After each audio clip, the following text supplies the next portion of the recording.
जामिया अशरफिया लाहौर, इसके बानी थे हजरत मौलाना मुफ्ती मोहम्मद हसन साहब रहमतुल्लाह अलैह।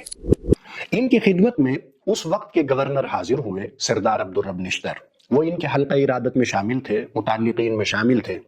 वो कहने लगे, हजरत मैं मदरसे की इमदाद करना चाहता हूँ ताकि मदरसा खुद कफील हो जाए, आपको परेशानी ना हो, इसके अखराजात चलाने में कोई दिक्कत पेश ना आए, मैं कुछ इमदाद मुकर्रर कर देता हूँ।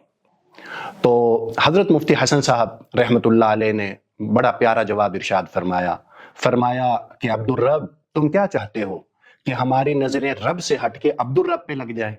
अब हमारी नजरें रब पे हैं। जब जरूरत होती है हम अल्लाह की बारगाह में हाजिर होते हैं, गिड़गिड़ाते हैं, अल्लाह से मांगते हैं, अल्लाह जरूरत पूरी फरमा देते हैं, अल्लाह से मुनाजात करते हैं, अल्लाह से इल्तिजा करते हैं, अल्लाह से गुजारिशात करते हैं। तो इस मुनाजात की एक लज्जत है, गुजारिश की एक लज्जत है। हम जो है उसी लज्जत से सरशार होकर अल्लाह से मांगते हैं, अल्लाह ताला हमारी ज़रूरियात पूरी फरमा देते हैं।